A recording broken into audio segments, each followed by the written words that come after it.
hari ini aku akan bahas sebuah topik yang sangat luar biasa. Ayatnya dari Filipi 4 ayat 6 sampai 7. Filipi 4 ayat 6 sampai 7. Yang bawa Alkitab, mungkin bawa HP-nya, ada apps Alkitab, bisa dibuka bareng-bareng. Kita buka Filipi 4 ayat 6 sampai 7. Saya bacain ya buat kita semua. Bunyinya begini, teman-teman. Janganlah hendaknya kamu khawatir tentang apapun juga, tetapi nyatakanlah dalam segala hal keinginanmu kepada Allah dalam doa dan permohonan dengan ucapan syukur. Maka damai sejahtera Allah yang melampaui segala akal akan melihara hati dan pikiranmu dalam Kristus Yesus. Saya beri judul khotbah saya hari ini, Pray More, Worry Less. Lebih banyak berdoa dan lebih sedikit khawatir. Teman-teman, hari ini saya pengen bertanya pada kita semua. Hal apa aja sih yang bisa membuat hidup kita penuh kekhawatiran? Apa aja sih? Boleh nggak sebutin berapa? Kita mau diskusi sebentar. Ya udah pasti ya, corona. Udah fix nomor 1 itu, corona. Yang lain kedua apa lagi yang lain? Cicilan. Masih ada utang-utang belum dibayar. Masalah ya kan, bikin khawatir kan. Contoh lain, ada yang lain mungkin apa lagi? Project, deadline bentar lagi. Pasangan hidup, jomblo ngenes pasti ada. Yang ini kan. Benar, abis ini kita doain bareng-bareng. Apa lagi, ada yang lain? Apa lagi? Gaji ada yang naik, kok salah ya? Gaji belum naik.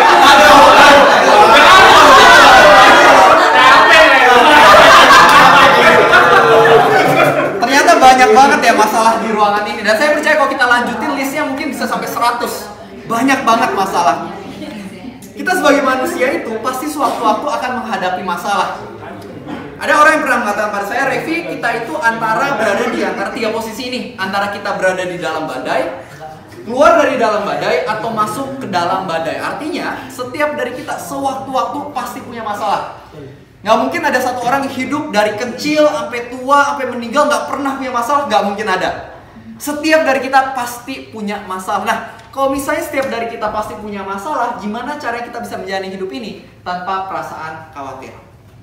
Kalau kita baca firman Tuhan tadi dikatakan bahwa daripada khawatir lebih baik kita berdoa.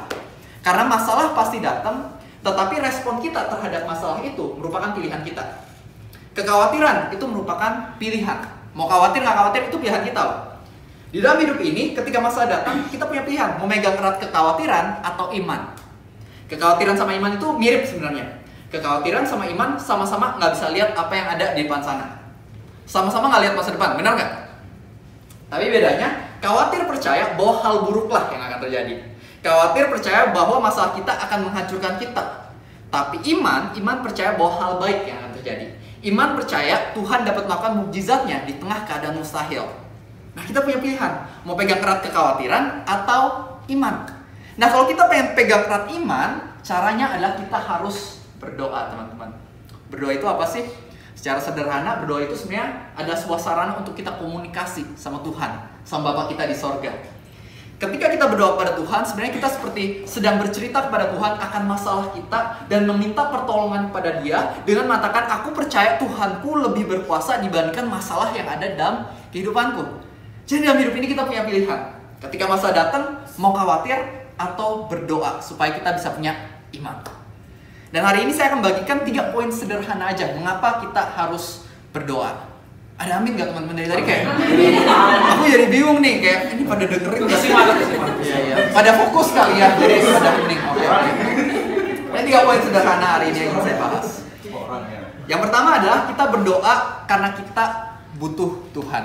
Kita berdoa karena sumber kekuatan kita adalah Tuhan. Kalau misalnya kita lihat Alkitab kita ya, murid-murid Tuhan Yesus nggak pernah bilang pada Tuhan Yesus, Guru, ajarlah kami merubah air menjadi anggur supaya kita bisa bisnis wine. Asik. Nggak pernah. Tuhan, ajarlah kami untuk berjalan di atas air supaya kita bisa ikut American Got Talent dan dapat Golden Buzzer. Nggak pernah juga. Tuhan, ajarlah kami cara membangkitkan orang mati. Nggak pernah juga loh. Kalau kita baca Alkitab, yang kita temukan adalah murid-murid Tuhan Yesus bertanya pada Tuhan Yesus, Guru, ajarlah kami bagaimana cara berdoa. Artinya, selama masa pelayanannya, murid-murid Tuhan Yesus melihat bahwa sumber kekuatan Tuhan Yesus itu sangat erat kaitannya dengan kehidupan doanya.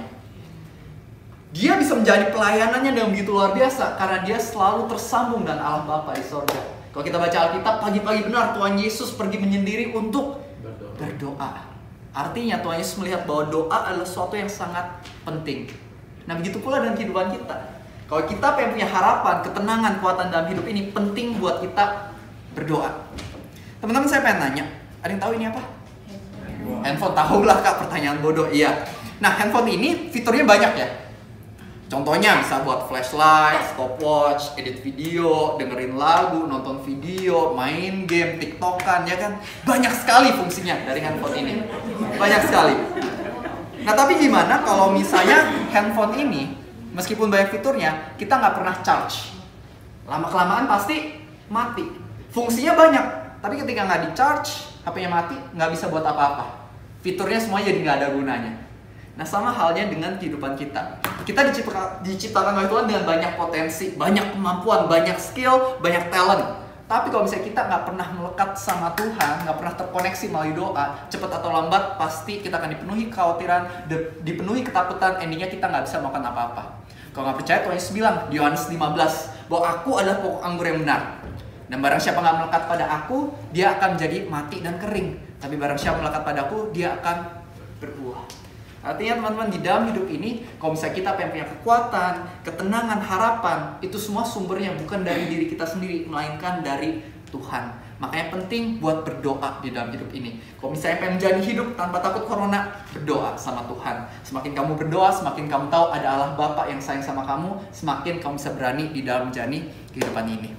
Nah, ada satu ayat yang saya suka banget, saya bakal bacain buat kita semua di 2 Tawarik 7 ayat 14. Yang mau catat bisa catat, yang mau buka bisa buka. 2 Tawarik 7 ayat 14. Bunyinya keren banget. Dikatakan begini. Dan umatku yang atasnya namaku disebut, merendahkan diri, berdoa dan mencari wajahku. Saya ulangin sekali lagi, merendahkan diri, berdoa dan mencari wajahku, lalu berbalik dari jalan-jalannya yang jahat, maka aku akan mendengar dari sorga dan mengampuni dosa mereka, serta memulihkan negeri mereka. Dikatakan di sini bahwa jika kita merendahkan diri, mau berdoa dan mencari Tuhan, maka kita akan melihat hal-hal baik, hal-hal yang ajaib terjadi dalam kehidupan kita. Teman-teman, sebenarnya seringkali yang menghalangi kita dari berdoa kepada Tuhan adalah kesombongan kita, percaya atau enggak? Ketika kita nggak berdoa, sebenarnya secara nggak langsung kita sedang mengatakan pada Tuhan, Tuhan aku kuat tanpa Engkau. Dimana sebenarnya setiap dari kita itu nggak bisa apa-apa tanpa Tuhan. Nggak bisa. Mungkin ya kamu lagi nge-gym, mungkin kamu bisa bench press 100-100 kan kuat banget ya. Tapi ketika tiba-tiba kena penyakit misalnya cancer, gemeteran nggak? Gemeteran juga. Contoh lain, kalau misalnya penghasilan mungkin udah sebulan 100 juta gitu kan. Banyak gak sih 100 juta? Lumayan lah ya. Dia misalnya dapat 100 juta nih per bulan. Tapi habis itu tiba-tiba terjadi krisis ekonomi, tiba-tiba bisnisnya langsung down gitu. Rugi tiap bulan misalnya 100 juta. Pipis di celana nggak? Pipis di celana lah. Kita kalau misalnya mengandalkan diri kita sendiri, mungkin sebulan 2 bulan ini fine-fine aja, tahun ini oke-oke aja, tapi kita nggak pernah tahu pada suatu hari akan ada masalah-masalah, tantangan-tantangan yang out of our control, yang kita nggak bisa kalahin diri dengan kekuatan diri kita sendiri. Di sanalah makanya kita butuh Tuhan. Daud kenapa bisa kalahin Goliat? Padahal Goliat jauh lebih besar. Bukan karena Daud begitu cepat, pintar, dan hebat, dan kuat, enggak. Dia cuma gembala domba, tapi dia berhasil bisa mengalahkan Goliat. Kenapa? Karena dia punya Tuhan.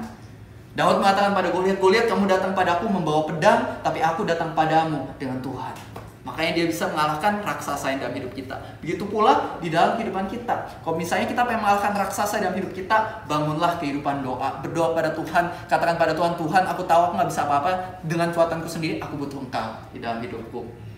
Dan teman-teman, hari ini saya ingin mengingatkan pada setiap dari kita, kalau misalnya kita mau bermegah kepada Tuhan aja. Kayak Galatia 6 ayat 14. Rasul Paulus mengatakan bahwa aku gak akan bermegah pada diriku sendiri. Rasul Paulus mengatakan aku hanya akan bermegah oleh karena salib Kristus. Jadi kalau misalnya mau sombong, bermegah jangan karena kehebatanmu, tapi bermegahlah karena kamu punya Tuhan yang sayang sama kamu, yang menganggap kamu adalah anak-anaknya.